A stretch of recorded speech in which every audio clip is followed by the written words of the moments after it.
സ്വാഗതം top 10ലേക്ക്. PM ശ്രീയിൽ ഇനി പെടുന്നതാര്? കഴിഞ്ഞ 29-ന് യോഗം ചേർന്നെടുത്ത തീരുമാനം അതൊരു കത്തായി കേന്ദ്രത്തിന് അയക്കാൻ എന്തിത്ര വൈകി? നേരിൽ കേന്ദ്രമന്ത്രിയെ കണ്ടപ്പോഴും കൊടുത്തില്ല. തന്ന വാക്ക് പാലിച്ചില്ലെങ്കിൽ അപ്പോൾ കാണാമെന്ന് കഴിഞ്ഞ ദിവസം കൂടി താക്കീത് നൽകിയതാണ് CPI. എന്തിത്ര താമസമെന്ന് വീണ്ടും അവർ മുഖ്യമന്ത്രിയോട് ഇന്ന് ആരാഞ്ഞു. ഉടനടി നടപടി. തെരഞ്ഞെടുപ്പാണ്, സമവായമേ ശരിയാകൂ. ഇനി കേന്ദ്രം പറയട്ടെ. നോക്കാം ഇന്നത്തെ 10 പ്രധാന വാർത്തകൾ.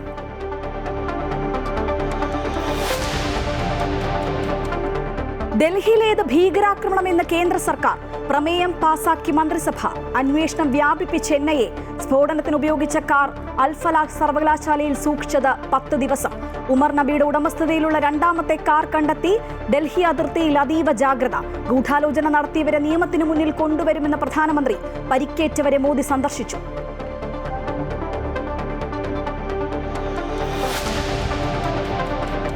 ശബരിമല സ്വർണ്ണക്കൊള്ളയിൽ മുൻ ദേവസ്വം പ്രസിഡന്റ് A. പത്മകുമാറിന് കുരുക്കുമുറുകുന്നു. സ്വർണം ചെമ്പാക്കിയത് ദേവസ്വം ബോർഡിന്റെ അറിവോടെയെന്ന N. വാസുവിന്റെ റിമാൻഡ് റിപ്പോർട്ട്. കൂട്ടുത്തരവാദിത്തമെന്ന റിപ്പോർട്ടിൽ ചോദ്യം ചെയ്യലിന് ഹാജരാകാൻ വീണ്ടും സാവകാശം തേടി പത്മകുമാർ. അഴിമതി നിരോധന വകുപ്പ് കൂടി ചേർത്ത് അന്വേഷണ സംഘം.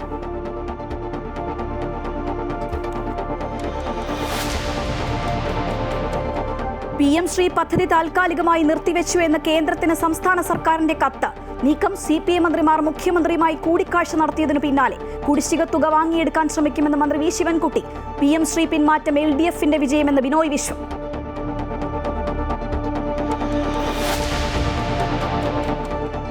തദ്ദേശ തെരഞ്ഞെടുപ്പിൽ പ്രചരണം കൊഴുപ്പിച്ച് മുന്നണികൾ. കണ്ണൂർ ജില്ലാ പഞ്ചായത്ത് മുൻ പ്രസിഡന്റ് PP ദിവ്യയ്ക്ക് ഇത്തവണ സീറ്റില്ല. കൊച്ചി കോർപ്പറേഷനിലേക്കുള്ള സ്ഥാനാർത്ഥികളെ പ്രഖ്യാപിച്ച LDFും NDA. സ്ഥാനാർത്ഥി പ്രഖ്യാപനത്തിൽ വിട്ടുനിന്ന BDJS.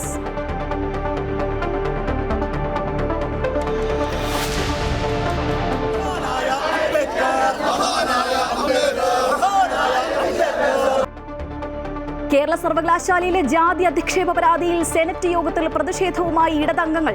സംസ്കൃത വിഭാഗം മേധാവിയെ പിന്തുണച്ച BJP സിൻഡിക്കേറ്റ് അംഗത്തിന്റെ പ്രസ്താവന വിവാദത്തിൽ. കേരള സർവകലാശാലയിലേക്ക് SFI നടത്തിയ മാർച്ചിൽ സംഘർഷം.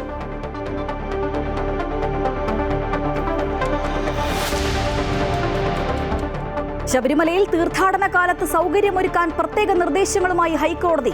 ശുചിമുറികളുടെ എണ്ണം കൂട്ടാനും വെർച്വൽ ക്യൂ സംവിധാനം കാര്യക്ഷമമാക്കാനും നിർദ്ദേശം. രാസവസ്തു ഇല്ല എന്ന് തെളിഞ്ഞാൽ കുങ്കുമ വിൽപ്പനയുടെ നിരോധനം പിൻവലിക്കാമെന്നും കോടതി.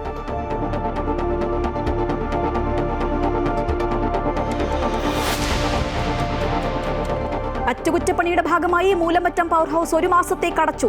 സംസ്ഥാനത്ത് പീക്ക് സമയത്ത് 600 മെഗാവാട്ട് വൈദ്യുതിയുടെ കുറവുണ്ടാകും. കടുത്ത വൈദ്യുതി പ്രതിസന്ധി ഉണ്ടാകില്ല എന്ന് KSEB.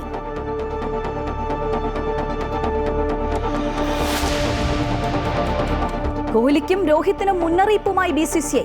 ദേശീയ ടീമിലേക്ക് പരിഗണിക്കണമെങ്കിൽ ആഭ്യന്തര ക്രിക്കറ്റ് കളിക്കണമെന്ന നിർദ്ദേശം. തയ്യാറെന്ന് രോഹിത്, പ്രതികരിക്കാതെ കോഹ്ലി.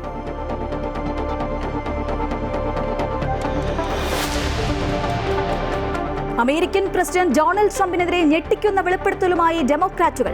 ലൈംഗിക തൊഴിലാളിയുമായി ട്രംപ് മണിക്കൂറുകൾ ചെലവഴിച്ചതിന്റെ തെളിവുകൾ പുറത്ത്. ലൈംഗിക കുറ്റവാളി ജെഫ്രി എപ്സ്റ്റീന്റെ 3 ഇമെയിൽ സന്ദേശങ്ങൾ പുറത്തുവിട്ടു. നിഷേധിച്ച് വൈറ്റ് ഹൗസ്.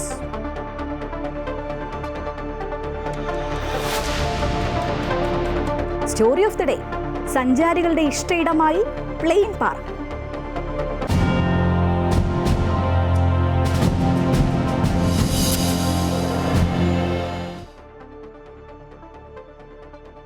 ഭീകരതയുടെ വേരുകളർക്കാൻ ഇനിയും എത്ര ആഴം നമ്മൾ പോകണം?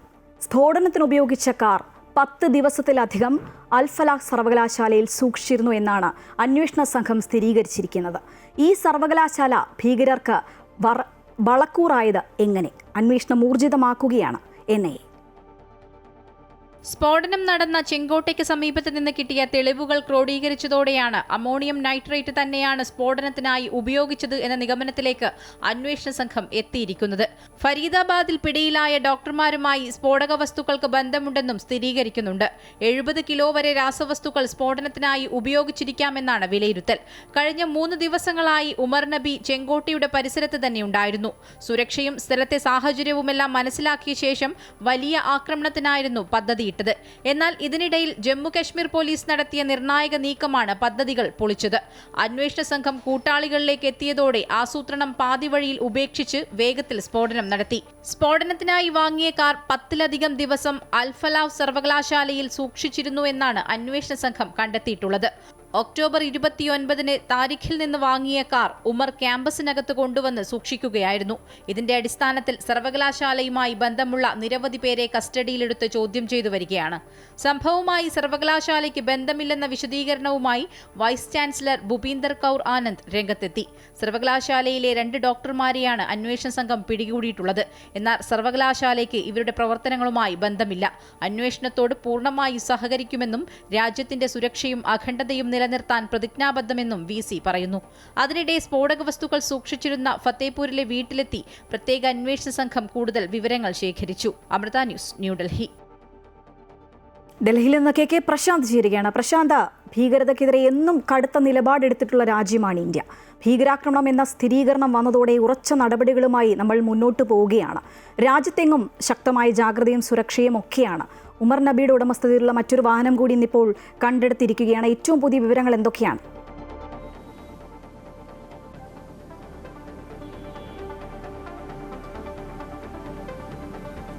ഷിജ, ഈ അന്വേഷണം ഏറ്റവും നിർണായക ഘട്ടത്തിൽ തന്നെയാണ്. അതിലേറ്റവും പ്രധാനമായി കണ്ടെത്താനുണ്ടായിരുന്നത് ഈ രണ്ടാമത്തെ വാഹനം സംബന്ധിച്ചാണ്. ആദ്യം ഈ അന്വേഷണ തുടക്കത്തിലൊന്നും തന്നെ ഇങ്ങനൊരു വാഹനമുള്ളതായി വിവരങ്ങൾ ഉണ്ടായിരുന്നില്ല. ഇന്ന് രാവിലെ ഏറെ വൈകിയാണ് ഇത്തരത്തിലൊരു വാഹനം കൂടി ഉണ്ടെന്ന വിവരം വ്യക്തമാകുന്നത്. അതിൽ തന്നെ അതിൻ്റെ കൃത്യമായ വിവരം ഉടൻ തന്നെ പുറത്തേക്ക് വരുന്നു. ചുവന്ന എക്കോ സ്പോർട്ട് വാഹനമാണ് ഇതെന്ന് എന്നുള്ള കാര്യത്തിൽ തന്നെയാണ് സ്ഥിരീകരണം ഉണ്ടാകുന്നു. മാത്രമല്ല, ഡൽഹിയിലെ ITOയിൽ 2017 രജിസ്റ്റർ ചെയ്ത വാഹനമാണ്. ആ വാഹനം ഈ ഉമർ നബി തന്നെയാണ് വാങ്ങിയതെന്ന് പിന്നീട് സ്ഥിരീകരിക്കുകയാണ് ഉണ്ടായത്. അതുകൊണ്ട് തന്നെ വലിയ ആശങ്കയും ഇതുമായി ബന്ധപ്പെട്ടുണ്ട്. കാരണം വാഹനം എവിടെയാണ് ഉപേക്ഷിച്ചത്, അതിൽ സ്ഫോടക വസ്തുക്കൾ ഉണ്ടോ തുടങ്ങിയ കാര്യങ്ങളായിരുന്നു ആശങ്കയായി നിലനിന്നത്. പക്ഷേ ആ വാഹനം ഈ സംഭവം വന്ന് അല്ലെങ്കിൽ കൃത്യമായ വിവരങ്ങൾ കിട്ടിയ അടിസ്ഥാനത്തിൽ തന്നെ മണിക്കൂറുകൾക്കകം തന്നെ ബന്ധപ്പെട്ട സംവിധാനം, പ്രത്യേകിച്ച് ഫരീദാബാദ് ക്രൈംബ്രാഞ്ച് അടക്കം വലിയ രീതിയിലുള്ള അന്വേഷണം മുന്നോട്ട് കൊണ്ടുപോകുന്നു. ഹരിയാന പോലീസിനും അതുപോലെ തന്നെ ഉത്തർപ്രദേശ് പോലീസിനുമാണ് NIA ഇത് സംബന്ധിച്ചുള്ള വിവരങ്ങൾ കൈമാറിയത്. അതുകൊണ്ട് തന്നെ വളരെ പെട്ടെന്ന് ഈ വാഹനം കണ്ടെത്താൻ കഴിയുന്നു. അങ്ങനെ ആ വാഹനം കണ്ടെത്തുകയും ഒപ്പം തന്നെ ബോംബ് സ്ക്വാഡും അതോടൊപ്പം തന്നെ ഈ വാഹനത്തിന്റെ തുടർ പരിശോധനകൾക്കായി NSGയും അവിടേക്ക് എത്തി എന്നുള്ളതാണ് എടുത്തു പറയേണ്ട കാര്യം. തുടർന്ന് വാഹനം പരിശോധിച്ചിട്ടുണ്ട്. 200 മീറ്റർ ഈ വാഹനം കിടക്കുന്ന പ്രദേശത്ത് നിന്ന് പൂർണ്ണമായും ആളുകളെ ഒഴിവാക്കിയിട്ടുണ്ട്. ഒപ്പം തന്നെ ആ പ്രദേശത്ത് സുരക്ഷ വർദ്ധിപ്പിക്കുകയും ഒക്കെ തന്നെ ചെയ്തിട്ടുണ്ട് എന്നുള്ളതാണ് പ്രധാനപ്പെട്ട കാര്യം. ഇനി ആ വാഹനത്തിൽ നിന്ന് എന്തൊക്കെ കാര്യങ്ങൾ കണ്ടെത്താൻ കഴിയും എന്നുള്ളത് ഈ അന്വേഷണത്തിൽ ഏറ്റവും നിർണായകമാണ്. കാരണം 2 വാഹനങ്ങൾ വാങ്ങി, അതിലൊരു വാഹനം ഉമർ നബി ചാവേർ എന്ന തരത്തിൽ തന്നെ ഉപയോഗിച്ച് അത് പൊട്ടിത്തെറിക്കുകയാണ് ഉണ്ടായത്. അതുകൊണ്ട് തന്നെ ആ വാഹനത്തിന്റെ കൂടുതൽ അന്വേഷണങ്ങളിലേക്ക് പോകാനുള്ള രീതിയിലേക്ക് കാര്യങ്ങൾ വന്നിട്ടില്ല. അതിന്റെ ഫോറൻസിക് പരിശോധനാ ഫലവും മറ്റു ഫലങ്ങളും എല്ലാം തന്നെ വരണം. ആ ഒരു സാഹചര്യത്തിൽ ഈ കാറ് ഈ അന്വേഷണത്തിൽ ഏറ്റവും നിർണായകമാണ് എന്നുള്ളതാണ് പ്രധാനപ്പെട്ട കാര്യം. അതിനിടയിൽ തന്നെയാണ് കേന്ദ്ര മന്ത്രിസഭാ യോഗം ചേർന്ന് ഇക്കാര്യത്തിലുള്ള കൃത്യമായ നിലപാട് വ്യക്തമാക്കിയിരിക്കുന്നത്. എന്നും ഭീകരവാദത്തിനെതിരെ അതിശക്തമായ നിലപാടാണ് രാജ്യം സ്വീകരിക്കുന്നത്. ആ നിലപാട് തുടർന്നുമുണ്ടാകും.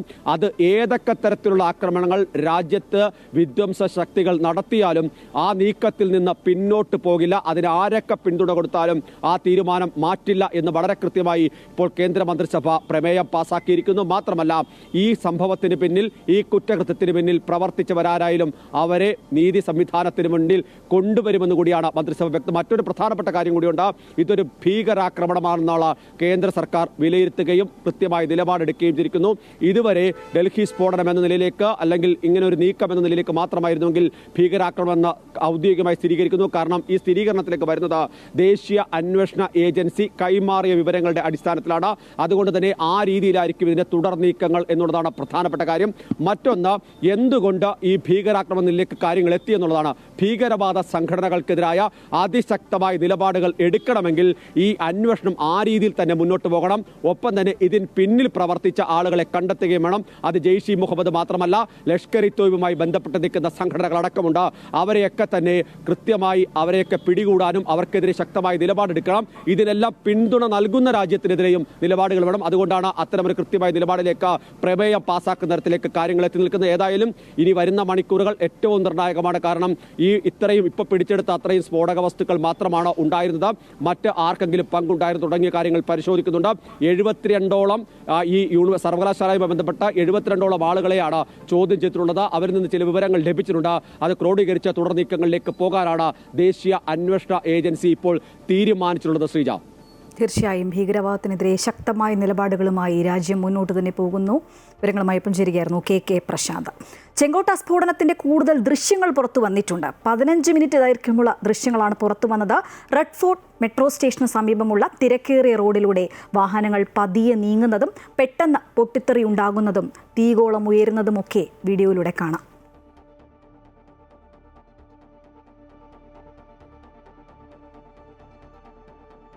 ഹരിയാനയിലെ ഫത്തേപൂർ ഗ്രാമം കൃഷി കൊണ്ടാണ് പ്രസിദ്ധി നേടിയത്. എന്നാൽ ഇന്ന് കാര്യങ്ങൾ അങ്ങനെയല്ല. ഡൽഹി സ്ഫോടനത്തിന്റെ സൂത്രധാരന്മാരിൽ ഒരാളായ ഡോക്ടർ മുസമ്മിൽ താമസിക്കുകയും സ്ഫോടക വസ്തുക്കൾ സൂക്ഷിക്കുകയും ചെയ്തത് ഈ ഗ്രാമത്തിലെ വീട്ടിലാണ്. ഫത്തേപൂർ താഗയിൽ നമ്മുടെ പ്രതിനിധി കെ പ്രശാന്ത് കണ്ട കാഴ്ചകളിലേക്ക്. ഡൽഹി സ്ഫോടനത്തിന്റെ അന്വേഷണം ദേശീയ അന്വേഷണ ഏജൻസി വളരെ ഊർജിതമായി മുന്നോട്ട് കൊണ്ടുപോവുകയാണ്. ഒരുപക്ഷെ ആ സ്ഫോടനത്തിന്റെ തുടക്കം അല്ലെങ്കിൽ ആ സ്ഫോടനത്തിന്റെ ആസൂത്രണം നടന്നതിൽ ഏറ്റവും പ്രധാനപ്പെട്ട സ്ഥലങ്ങളിലൊന്ന് ഈ മുറിയാണ്. ഈ മുറി എന്ന് പറയുന്നത് ഫത്തേപൂർ ഗ്രാമത്തിൽ ഡോക്ടർ മുസമ്മിൽ താമസിച്ച ആ വീട്ടിലെ പ്രധാനപ്പെട്ട ഒരു മുറിയാണ്. ഈ മുറിക്കുള്ളിൽ ഒരുപക്ഷെ നമുക്കിത് കാണുമ്പോൾ നമ്മുടെ നാട്ടിലൊക്കെ ഏറ്റവും മോശമായ സാധനങ്ങൾ, ഉപയോഗശൂന്യമായ വസ്തുക്കളൊക്കെ സൂക്ഷിക്കുന്ന മുറിയായിട്ട് നമുക്ക് തോന്നാം. പക്ഷേ ഇവിടെയാണ് 2900 കിലോഗ്രാം സ്ഫോടന വസ്തുക്കൾ സൂക്ഷിച്ചിരുന്നത്. ഒരു ജനൽ മാത്രം, ആ വാതിൽ പുറത്തുനിന്ന് തന്നെ അടച്ചിട്ടുണ്ട്. അതുകൊണ്ട് തന്നെ ഇവിടേക്ക് ആരും ചിലപ്പോൾ എത്തി നോക്കിയിട്ടുണ്ടാവില്ല. ഇവിടെ നിന്നാണ് ഈ സ്ഫോടന വസ്തുക്കൾ ഈ മുറിക്കുള്ളിലും മറ്റു സ്ഥലങ്ങളിൽ നിന്നുമാണ് കണ്ടെത്തിയത് എന്നുള്ളതാണ് അന്വേഷണ സംഘം വ്യക്തമാക്കുന്നത്. ഇതിന് തൊട്ടടുത്ത മുറിയിലാണ് ഡോക്ടർ മുസമ്മിൽ താമസിച്ചിരുന്നത് എന്നുള്ളതാണ് വ്യക്തമാക്കുന്നത്. അന്വേഷണ സംഘം പറയുന്നതും അത് തന്നെയാണ്. ഈ കാണുന്ന മുറിയിൽ ഒരാൾ കിടക്കാനുള്ള സംവിധാനങ്ങൾ, കട്ടിലടക്കമുള്ള സംവിധാനങ്ങളൊക്കെ തന്നെയുണ്ട്. ഒപ്പം തന്നെ ഇതിന് തൊട്ടടുത്ത് ചൂട് കിട്ടുന്ന അതിന് ഏതെങ്കിലും തരത്തിൽ ഭക്ഷണം പാകം ചെയ്യാൻ ആവശ്യമായ ഒരു ഹീറ്റർ സംവിധാനം ഇവിടെ സജ്ജീകരിച്ചിട്ടുണ്ട്. മറ്റ് സംവിധാനങ്ങൾ വളരെ വലിയ തരത്തിലുള്ള കൂടുതൽ ഫർണിച്ചറോ മറ്റു സംവിധാനങ്ങളോ ഒന്നും തന്നെ ഈ മുറിയിലോ ഈ വീട്ടിലോ ഇല്ല എന്നുള്ളതും പ്രധാനപ്പെട്ട കാര്യം തന്നെയാണ്. അതോടൊപ്പം ഇതിന് നേരെ അകത്തേക്ക് കയറിയാൽ കാണുന്ന ഈ മുറിയിൽ ഒരു കട്ടിലുണ്ട്. ഇവിടെ ഇരുന്ന് സംസാരിക്കുകയും മറ്റ് തരത്തിലുള്ള ചർച്ചകളിലേക്ക് പോയിട്ടുണ്ടാകാമെന്ന് തന്നെയാണ് പ്രതീക്ഷിക്കപ്പെടുന്നത്. ഇവിടെയും ഒന്നെങ്കിൽ ഇത് ചൂട് കൊള്ളുന്നതിന് വേണ്ടി, അതോടൊപ്പം തന്നെ ഭക്ഷണം പാകം ചെയ്യുന്നതിന് വേണ്ടിയുള്ള ഒരു സംവിധാനം ഇതിൻ്റെ അകത്തുണ്ട്. തൊട്ടടുത്ത് മറ്റൊരു മുറി കൂടിയുണ്ട്. ആ മുറിയിൽ ഒരു വലിയ വീപ്പയുണ്ട്. ആ വീപ്പയിൽ ധാന്യങ്ങൾ സൂക്ഷിച്ചിട്ടുണ്ട്. അതിനപ്പുറത്തേക്ക് മറ്റ് വസ്തുക്കളൊന്നും തന്നെ ഈ വീടിനുള്ളിൽ ഇല്ല. പക്ഷേ ഇവിടെ നിന്ന് കിട്ടിയ വിവരങ്ങൾ അല്ലെങ്കിൽ ഏതെങ്കിലും തരത്തിൽ സംവിധാനങ്ങളോ ചിത്രങ്ങളൊക്കെ ഉണ്ടായിരിക്കാം എന്നാണ് മനസ്സിലാക്കുന്നത്. കാരണം ഇതിൽ ചിത്രങ്ങൾ ഒട്ടിച്ചിരുന്ന ഭാഗവും ഒപ്പം തന്നെ അത് പൊളിച്ചെടുത്തതിന്റെ ദൃശ്യങ്ങളും ഒക്കെ തന്നെ നമുക്ക് കാണാൻ കഴിയുന്നുണ്ട്. അതുകൊണ്ട് തന്നെ ഇവിടെ നിന്ന് കിട്ടാവുന്ന വിവരങ്ങളും സംവിധാനങ്ങളും എല്ലാം തന്നെ അന്വേഷണ ഏജൻസി, ദേശീയ അന്വേഷണ ഏജൻസി, ഒപ്പം തന്നെ ഹരിയാന പോലീസിന്റെ പ്രത്യേക സംഘം, ഉത്തർപ്രദേശ്, ജമ്മു കാശ്മീർ, ഡൽഹി ATS അടക്കമുള്ളവരൊക്കെ തന്നെ എടുത്തിട്ടുണ്ടാകും. ഇതിൽ കാണുന്ന ഒരു പ്രധാനപ്പെട്ട കാര്യം ഈ 2 മുറികൾക്കും ചെറിയ 2 വാതിലുകൾ, ജനൽ പോലത്തെ സംവിധാനം മാത്രമാണ്. അത് വായു സഞ്ചാരത്തിന് വേണ്ടി മാത്രമാണ്. ഇതിന് പുറകുവശത്ത് പൂർണ്ണമായും അടച്ച ഒരു സ്ഥലമാണ്. ഈ മുൻവശത്തുള്ള ജനലുകൾക്കപ്പുറത്തേക്ക് മറ്റ് വഴികളില്ല. ഇതിനകത്തേക്ക് വേറെ വരണമെങ്കിൽ അല്ലെങ്കിൽ ഏതെങ്കിലും തരത്തിൽ പുറത്തേക്ക് സഞ്ചരിക്കണമെങ്കിൽ ഈ കാണുന്ന ഈ പടികൾ കയറി മുകളിലേക്ക് പോകണം. പടികൾ കയറി മുകളിലേക്ക് പോയാൽ ഈ ഗ്രാമപ്രദേശം കാണാം എന്നുള്ളതാണ് എടുത്തു പറയേണ്ട കാര്യം. ഇങ്ങനെ ഇതിന് നമുക്ക് മുകളിലേക്ക് പോകാൻ പറ്റും. അതിനപ്പുറത്തേക്ക് കൂടുതൽ ഒന്നുമില്ല. പക്ഷെ അവിടെ നിന്ന് നോക്കിക്കഴിഞ്ഞാൽ ഒരുപക്ഷെ ഫത്തേപൂർ ഗ്രാമത്തിന്റെ പ്രധാനപ്പെട്ട പ്രദേശങ്ങളൊക്കെ തന്നെ കാണാം. ഇത്രയും മോശം അല്ലെങ്കിൽ ഒരുപക്ഷെ ഇതൊരു ചെറിയ കെട്ടിടം ആണ് എന്ന് നമുക്ക് വ്യക്തമാകുന്നുണ്ടെങ്കിൽ ഇതിനകത്ത് പക്ഷേ ബാത്റൂമുണ്ട് എന്നുള്ളതാണ്. അതായത് ഒരു ആവശ്യത്തിന് ഇതിൽ നിന്ന് പുറത്തേക്ക് വരേണ്ടില്ല. പുറത്തുനിന്ന് എത്തിയ ഏതൊരാൾക്കും ഇതിൻ്റെ അകത്ത് കാര്യങ്ങൾ സംസാരിച്ച് ആവശ്യമായ ആസൂത്രണങ്ങൾ നടത്തി ഇവിടെ നിന്ന് തന്നെ തിരിച്ചു പോകാൻ തരത്തിലുള്ള ക്രമീകരണങ്ങൾ നടത്താൻ കഴിയുന്ന ഒരു മുറിയാണ്. അതിനുള്ള സംവിധാനങ്ങൾ. പക്ഷേ ഇതിൻ്റെ അപ്പുറത്ത് ഈ സൂചിപ്പിച്ച പോലെ തന്നെ ഒരുപക്ഷേ ഈ മുസഫിൽ മാത്രമായിരിക്കില്ല, ഇതുമായി ബന്ധപ്പെട്ട ഡോക്ടർമാരടക്കം തന്നെ ഇവിടെ വന്നിട്ടുണ്ടാവാം. അങ്ങനെ ആരെങ്കിലുമൊക്കെ വന്നാൽ അങ്ങനെ എല്ലാവരും വരുന്ന മുഴുവൻ ആളുകളെയും ശ്രദ്ധിക്കുന്ന ഒരു തരത്തിലുള്ള ഒരു വഴിയോ അത്തരം ഒരു ഗ്രാമപ്രദേശവും അല്ല ഇത്. പലരും കൃഷിയും മറ്റ് ഉപജീവന മാർഗവുമായി നിൽക്കുന്ന ആളുകളാണ്. പലപ്പോഴും പുറത്ത് ആളുകൾ കാണാറില്ല എന്ന് നാട്ടുകാർ തന്നെ വ്യക്തമാക്കുന്നുണ്ട്. ഏതായാലും ഒരുപക്ഷെ കൃഷിയുടെ ഒരു രീതിയിൽ നിന്നിരുന്ന ഒരു ഗ്രാമത്തിലേക്കാണ് ഈ ഭീകരവാദത്തിന്റെ വിത്തുകൾ മുളയ്ക്കാൻ അല്ലെങ്കിൽ അത്തരം ഒരു നീക്കം ഈ മുസഫലിന്റെ ഭാഗത്തൊക്കെ തന്നെ ഉണ്ടായിട്ടുള്ളത്. അന്വേഷണ ഏജൻസികൾ നടത്തിയ കൃത്യമായ ഇടപെടലാണ് ഈ വീട്ടിൽ നിന്ന് 2900 കിലോഗ്രാം സ്ഫോടന വസ്തുക്കൾ കണ്ടെടുക്കാൻ സഹായിച്ചത്. ഫത്തേപൂരിൽ നിന്നും ക്യാമറമാൻ വിനോദ് കരുവാറ്റയ്ക്കൊപ്പം കെ പ്രശാന്ത്, അമൃത ന്യൂസ്. 2 ദിവസത്തെ ഭൂട്ടാൻ സന്ദർശനം കഴിഞ്ഞ് ഡൽഹിയിലെത്തിയ ഉടനെ പ്രധാനമന്ത്രി നരേന്ദ്രമോദി ലോക് നായക് ആശുപത്രിയിലെത്തി. സ്ഫോടനത്തിൽ പരിക്കേറ്റവരെ കണ്ടു, സംസാരിച്ചു, ആശ്വസിപ്പിച്ചു. പരിക്കേറ്റവർ വേഗത്തിൽ സുഖം പ്രാപിക്കാൻ പ്രാർത്ഥിക്കുന്നുവെന്നും ഈ ആക്രമണത്തിന് പിന്നിലെ നിഗൂഢ ശക്തികളെ നിയമത്തിന് മുന്നിൽ കൊണ്ടുവരുമെന്നും മോദി എക്സിൽ കുറിച്ചു. ഡൽഹി സ്ഫോടനത്തിൽ പ്രധാനമന്ത്രി നരേന്ദ്രമോദിയെയും ആഭ്യന്തരമന്ത്രി അമിത്ഷായെയും വിമർശിച്ച AICC general secretary KC Venugopal രംഗത്തെത്തി. ഇരുവരുടെയും മൂക്കിന് താഴെയാണ് സ്ഫോടനം നടന്നതെന്നും ധാർമ്മിക ഉത്തരവാദിത്തം ഏറ്റെടുത്ത ആഭ്യന്തരമന്ത്രി രാജിവെക്കണമെന്നും KC ആവശ്യപ്പെട്ടു. നമ്മുടെ നാട്ടിൽ അന്ന് ബോംബെ കലാപം നടന്നപ്പോൾ അന്ന് ഗുജറാത്തിൻ്റെ മുഖ്യമന്ത്രിയായിരുന്ന ഇന്നത്തെ പ്രധാനമന്ത്രി അവിടെ നടത്തിയ പ്രസ്താവനകളെല്ലാം രാജ്യത്തിന് മുന്നിലുണ്ട്. സെക്യൂരിറ്റി ഫെയിലർ ആണെന്ന് പറഞ്ഞുകൊണ്ട് സർക്കാരിനെ കടന്നാക്രമിച്ചുകൊണ്ടുള്ള കാര്യമാണ് അന്ന് അദ്ദേഹം പറഞ്ഞത്. അതിനേക്കാൾ ഗൗരവമല്ലേ ഇത്? ദേശീയ തലസ്ഥാനത്ത് നരേന്ദ്രമോദിജിയുടെയും അമിത്ഷായുടെയും ഒക്കെ തന്നെ മൂക്കിന് താഴെയാണ് ഈ വലിയ ബ്ലാസ്റ്റ് നടന്നിരിക്കുന്നത്.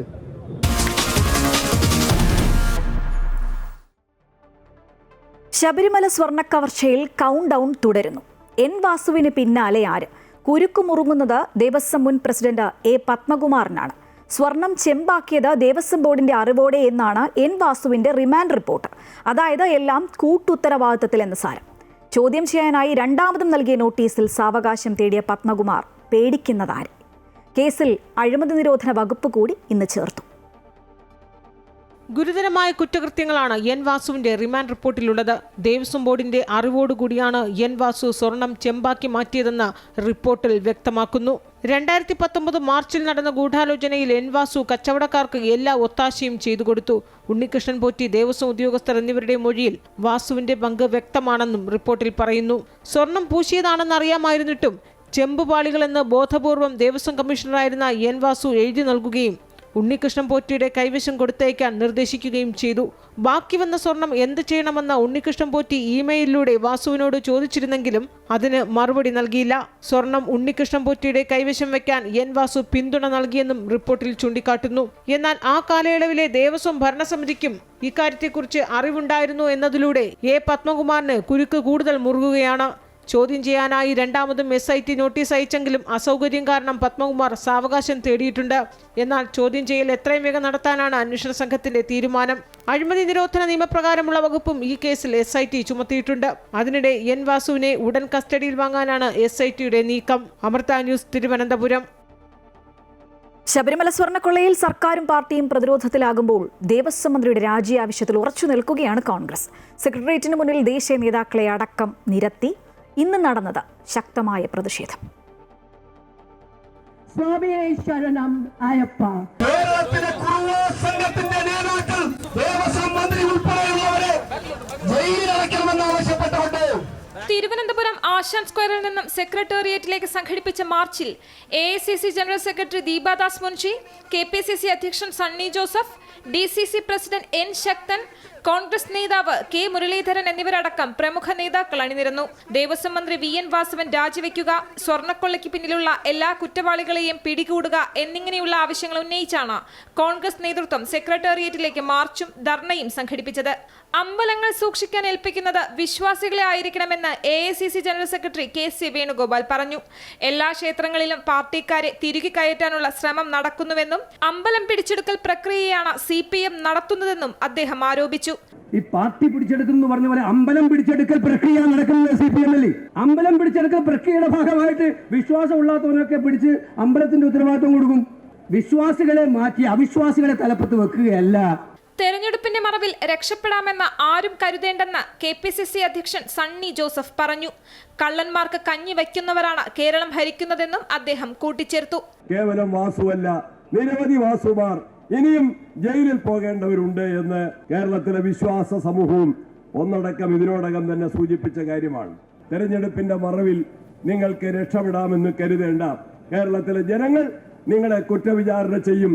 സർക്കാരിന്റെ മുഖം രക്ഷിക്കാനാണ് K ജയകുമാറിനെ ദേവസ്വം ബോർഡ് പ്രസിഡന്റായി നിയമിച്ചതെന്ന് രമേശ് ചെന്നിത്തല ആരോപിച്ചു.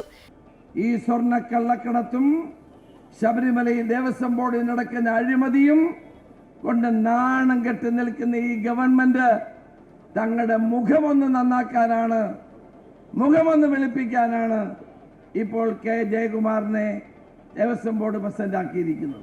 ദേവസ്വം മന്ത്രി രാജിവെക്കും വരെ പ്രതിഷേധവുമായി മുന്നോട്ട് പോകുമെന്ന് കോൺഗ്രസ് നേതാക്കൾ അറിയിച്ചു.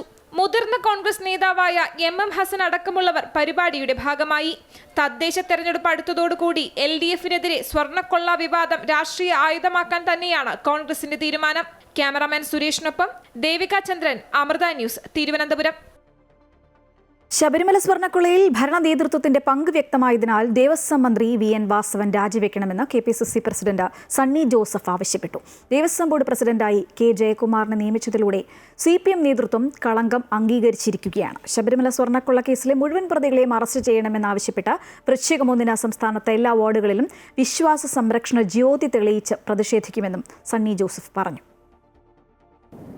ശബരിമല വിഷയത്തിൽ ഈ കേസിലെ മുഴുവൻ പ്രതികളെയും നിയമത്തിന് മുൻപിൽ കൊണ്ടുവരണം. ഇതിന് ഉത്തരവാദികളായിട്ടുള്ള ഇന്നത്തെ മന്ത്രി ഉൾപ്പെടെയുള്ളവർ രാജിവെക്കണം, മന്ത്രി രാജിവെക്കണം എന്ന് തന്നെ ഞങ്ങൾ ആവശ്യപ്പെടുകയാണ്. ഇതുവരെ നഷ്ടപ്പെട്ട സ്വർണം എത്രയെന്ന് തിട്ടപ്പെടുത്താനോ അത് വീണ്ടെടുക്കാനോ ഗവൺമെന്റ് നടപടികൾ സ്വീകരിച്ചിട്ടില്ല. തീരുമാനം എന്നേ എടുത്തതാണ്. പിന്നെയും എന്തേ PM ശ്രീയിൽ കേന്ദ്രത്തിന് കത്തയക്കാൻ വൈകുന്നതെന്നും ഇനിയും ഏറെ കാക്കാനാകില്ല എന്നും CPI എന്ന് മുഖ്യമന്ത്രിയോട് തീർത്തു പറഞ്ഞു.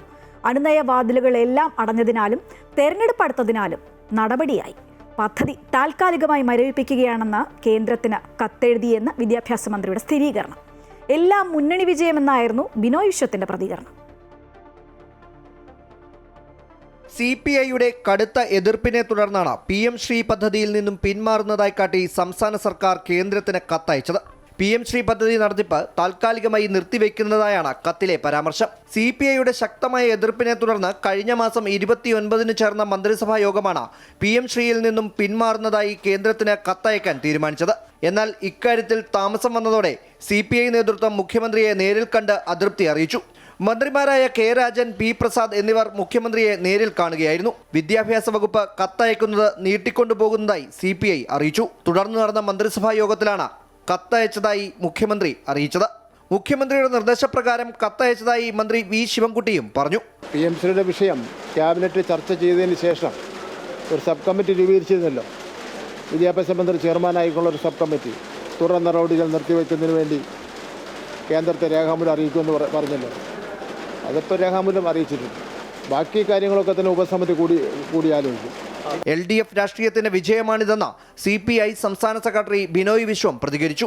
കമ്മ്യൂണിസ്റ്റ് പാർട്ടിയുടെ അഭിപ്രായത്തിൽ ഇത് ഉറപ്പിച്ചു പറയട്ടെ, വീണ്ടും LDF രാഷ്ട്രീയത്തിന്റെ വിജയമാണ്. PMC പോലെ ഒന്ന് LDFന് ഈ തീരുമാനം മാത്രമേ എടുക്കാൻ പറ്റൂ. അതേസമയം പദ്ധതിയിൽ നിന്നും പിന്മാറിയാൽ നിയമപ്രശ്നമുണ്ടാകുമെന്നാണ് അഡ്വക്കേറ്റ് ജനറലിന്റെ നിയമോപദേശം. PM ശ്രീ പദ്ധതിയിൽ ഒപ്പിട്ടതോടെ തടഞ്ഞുവെച്ച SSK ഫണ്ടിൽ 109 കോടി രൂപ അനുവദിച്ചതിൽ 91.41 കോടി രൂപ സംസ്ഥാനത്തിന് ലഭിച്ചിരുന്നു. ബാക്കി 17.6 കോടി രൂപ ഈ ആഴ്ച അനുവദിക്കാനിരിക്കെയാണ് സർക്കാരിന്റെ പിന്മാറ്റം. അമൃത ന്യൂസ്, തിരുവനന്തപുരം.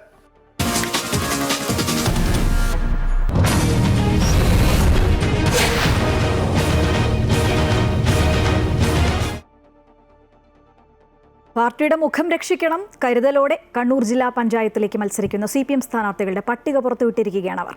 ADM നവീൻ ബാബുവിന്റെ മരണത്തിൽ ആരോപണ വിധേയയായ PP ദിവ്യയ്ക്ക് ഇത്തവണ സീറ്റില്ല.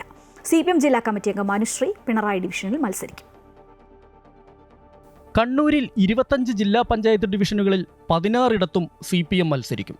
ADM നവീൻ ബാബുവിന്റെ മരണത്തിൽ ആരോപണ വിധേയയായ PV ദിവ്യയ്ക്ക് സീറ്റ് നിഷേധിച്ചു.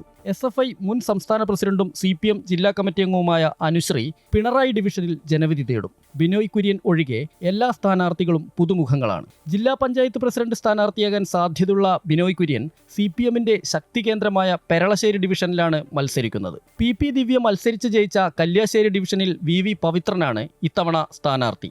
ആദിവാസി ക്ഷേമ സമിതി ജില്ലാ സെക്രട്ടറി K മോഹനനാകട്ടെ മയ്യിൽ ഡിവിഷനിലാണ് ജനവിധി തേടുന്നത്. കുഞ്ഞിമംഗലം ഡിവിഷനിൽ ശാസ്ത്ര സാഹിത്യ പരിഷത്ത് ജില്ലാ പ്രസിഡന്റ് PV ജയശ്രീയാണ് സ്ഥാനാർത്ഥി. CPM ജില്ലാ സെക്രട്ടറി KK രാകേഷാണ് സ്ഥാനാർത്ഥികളെ പ്രഖ്യാപിച്ചത്.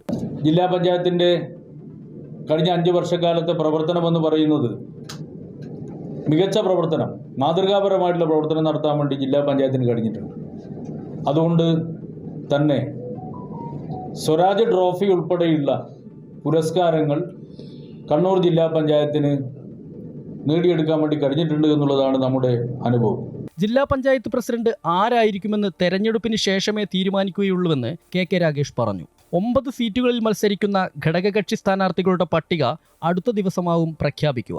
അമൃത ന്യൂസ്, കണ്ണൂർ. തദ്ദേശ തെരഞ്ഞെടുപ്പിൽ കൊച്ചി കോർപ്പറേഷനിലേക്കുള്ള LDFന്റെയും NDAയുടെയും സ്ഥാനാർത്ഥികളെ പ്രഖ്യാപിച്ചു. 70 സ്ഥാനാർത്ഥികളെയാണ് LDF എന്ന് പ്രഖ്യാപിച്ചത്. ഹിജാബ് വിവാദമുണ്ടാക്കിയ പള്ളുരുത്തി സെന്റ് റീത്ത സ്കൂളിലെ PTA പ്രസിഡന്റ് NDA സ്ഥാനാർത്ഥിയാകും. നഗരസഭയിൽ ഭരണ തുടർച്ച ലക്ഷ്യം വെച്ചാണ് LDF തെരഞ്ഞെടുപ്പിനിറങ്ങുന്നത്. ആകെ 76 ഡിവിഷനുകളുള്ള നഗരസഭയിൽ 70 ഡിവിഷനുകളിലേക്കുമുള്ള LDF സ്ഥാനാർത്ഥികളുടെ പ്രഖ്യാപനമാണ് ഇന്ന് നടന്നത്. 6 സീറ്റുകളിലേക്കുള്ള സ്ഥാനാർത്ഥികളെ പിന്നീട് പ്രഖ്യാപിക്കും. വനിതകൾക്ക് പ്രാധാന്യം നൽകുന്നതാണ് LDF സ്ഥാനാർത്ഥി പട്ടിക. 40 വനിതകളാണ് ഇക്കുറി LDFനായി മത്സര രംഗത്തുള്ളത്. ഈ പാനലിൽ ജയിച്ചു വരുന്ന ആർക്കും മേയറാകാൻ, വനിതകളായി ജയിക്കുന്ന ആർക്കും ഇപ്പോൾ മേയറാകാൻ യോഗ്യരായ ആളുകളാണ്. ഞങ്ങൾ മുമ്പോട്ട് വയ്ക്കുന്നത്, ജനങ്ങളുടെ മുമ്പാകെ വയ്ക്കുന്നത് തെരഞ്ഞെടുപ്പ് പ്രകടന പത്രികയാണ്. ആ പ്രകടന പത്രികയാകട്ടെ ജനങ്ങളുടെ അഭിപ്രായം സ്വരൂപിച്ചുകൊണ്ടാണ് ഞങ്ങൾ പ്രകടന പത്രിക തയ്യാറാക്കുന്നത്. ഹിജാബ് വിവാദമുണ്ടായ പള്ളുരുത്തി സെന്റ് റീത്ത സ്കൂളിലെ PTA പ്രസിഡന്റ് ജോഷി കൈതവളപ്പിലിനെ അടക്കം മത്സരിപ്പിച്ചാണ് NDA ജനവിധി തേടുന്നത്. NDA സഖ്യകക്ഷിയായ നാഷണൽ പീപ്പിൾസ് പാർട്ടി പ്രതിനിധിയായാണ് ജോഷി മത്സരിക്കുന്നത്. 32 ഡിവിഷനുകളിലേക്കാണ് NDA ആദ്യഘട്ടത്തിൽ സ്ഥാനാർത്ഥികളെ പ്രഖ്യാപിച്ചത്. വികസിത കേരളത്തിന്റെ തദ്ദേശീയ ആവിഷ്കാരമാണ് ഭാരതീയ ജനതാ പാർട്ടി ലക്ഷ്യം വയ്ക്കുന്നത്. അതുകൊണ്ട് തന്നെയാണ് കൊച്ചി കോർപ്പറേഷനിൽ മത്സരിക്കുന്ന ഭാരതീയ ജനതാ പാർട്ടി വികസിത കൊച്ചി എന്നുള്ള സ്വപ്നവുമായിട്ട് മുന്നോട്ട് പോകുന്നത്. പതിറ്റാണ്ടുകളായി BJP ജയിച്ചു വരുന്ന മട്ടാഞ്ചേരി ചെർളായി ഡിവിഷനിൽ ഇക്കുറി പുതുമുഖത്തെയാണ് BJP മത്സര രംഗത്തിറക്കിയത്. പ്രവിത ES ആണ് ഇവിടെ സ്ഥാനാർത്ഥി. ഇന്നലെ UDF സ്ഥാനാർത്ഥികളുടെ പട്ടിക പ്രഖ്യാപിച്ചതിന് പിന്നാലെയാണ് LDFും BJPയും സ്ഥാനാർത്ഥി പ്രഖ്യാപനം നടത്തിയത്. അമൃത ന്യൂസ്, കൊച്ചി. കോഴിക്കോട് കോർപ്പറേഷനിലെ മൊകവൂർ ഡിവിഷൻ വീണ്ടും NCPക്ക് നൽകിയതിനെ ചൊല്ലി CPMൽ പൊട്ടിത്തെറി. വിമത നീക്കം ശക്തമാക്കിയിരിക്കുകയാണ് എരഞ്ഞിക്കൽ ലോക്കൽ കമ്മിറ്റി. ജില്ലാ കമ്മിറ്റിയുടെ മധ്യസ്ഥ ശ്രമവും പരാജയപ്പെട്ടിരിക്കുകയാണ്. കോഴിക്കോട് കോർപ്പറേഷനിൽ 5ാം ഡിവിഷനിലെ മൊകവൂർ സീറ്റ് 3ാം തവണയും NCPക്ക് നൽകിയതോടെയാണ് CPMൽ കലാപക്കൊടി ഉയർന്നത്. CPMന് ശക്തമായ സ്വാധീനമുള്ള മൊകവൂരിൽ ഇത്തവണ പാർട്ടി സ്ഥാനാർത്ഥി വേണമെന്ന നിലപാടിലാണ് പ്രാദേശിക നേതൃത്വം. സീറ്റ് വിഭജനം പൂർത്തിയാക്കി LDF സ്ഥാനാർത്ഥികളെ പ്രഖ്യാപിക്കാനിരിക്കെയാണ് CPMൽ പൊട്ടിത്തെറിയുണ്ടായിരിക്കുന്നത്. പ്രശ്നപരിഹാരത്തിനായുള്ള മധ്യസ്ഥ ശ്രമവും പരാജയപ്പെട്ടതോടെ എരഞ്ഞിക്കൽ ലോക്കൽ കമ്മിറ്റി സ്വന്തം നിലയ്ക്ക് സ്ഥാനാർത്ഥി നിർത്താനാണ് ആലോചന. എരഞ്ഞിക്കൽ ലോക്കൽ കമ്മിറ്റിക്ക് കീഴിൽ 17 പാർട്ടി ബ്രാഞ്ചുകളുണ്ട്. ഇതിൽ 15 പാർട്ടി ബ്രാഞ്ചുകളും മൊകവൂർ ഡിവിഷനിലാണ്. മൊകവൂർ ഇത്തവണയും NCPക്ക് നൽകരുതെന്ന് 15 പാർട്ടി ബ്രാഞ്ചുകളും ഐക്യകണ്ഠേന മേൽക്കമ്മിറ്റികളോട് ആവശ്യപ്പെട്ടിട്ടുണ്ട്. അതേസമയം NCPയിലെ SM തുഷാരയാണ് 2ാം തവണയും മൊകവൂരിൽ സ്ഥാനാർത്ഥിയാവുക. മുന്നണിയിൽ പ്രശ്നങ്ങൾ ഉണ്ടാവില്ലെന്ന് SM തുഷാര പറഞ്ഞു. NCP എന്നുള്ള നിലയിലും NCPക്കാരുടെ സഹകരണം ഉണ്ടാവാറുണ്ട്. അതുപോലെ തന്നെ CPMൻ്റെ സഹകരണവും. ഞങ്ങൾ ഇതുവരെ വാർഡിൽ ഒരു പ്രശ്നങ്ങളും ഇല്ലാതെ വളരെ ഒത്തൊരുമിച്ചാണ് ഞങ്ങൾ പ്രവർത്തിച്ചിട്ടുള്ളത്. ഇനി മുന്നോട്ടും ആ രീതിയിൽ തന്നെ ആയിരിക്കും പ്രവർത്തനം ഉണ്ടാവുക. തുഷാരയെ വീണ്ടും സ്ഥാനാർത്ഥിയാക്കാനുള്ള നീക്കത്തിനെതിരെ NCPയിലും അതൃപ്തി പുകയുന്നുണ്ട്. NCP വിമതനായി റോഷനെ രംഗത്തിറക്കാനും നീക്കമുണ്ട്. മൊകവൂരിലെ പ്രാദേശിക പ്രശ്നങ്ങൾ പരിഹരിക്കാൻ ജില്ലാ കമ്മിറ്റി അംഗം V വസീഫിനെയാണ് CPM ചുമതലപ്പെടുത്തിയിട്ടുള്ളത്. കഴിഞ്ഞ ദിവസം മൊകവൂരിൽ വസീഫ് പങ്കെടുത്ത യോഗത്തിൽ നിന്ന് ഒരു വിഭാഗം പാർട്ടി പ്രവർത്തകർ ഇറങ്ങിപ്പോയിരുന്നു. എലത്തൂർ മണ്ഡലത്തിലെ മൊകവൂർ ഡിവിഷൻ 15 വർഷം മുമ്പാണ് കോർപ്പറേഷനോട് കൂട്ടിച്ചേർത്തത്. ക്യാമറാമാൻ മനോജ് പേരാമ്പ്രയ്ക്കൊപ്പം S വിനേഷ് കുമാർ, അമൃത ന്യൂസ്, കോഴിക്കോട്.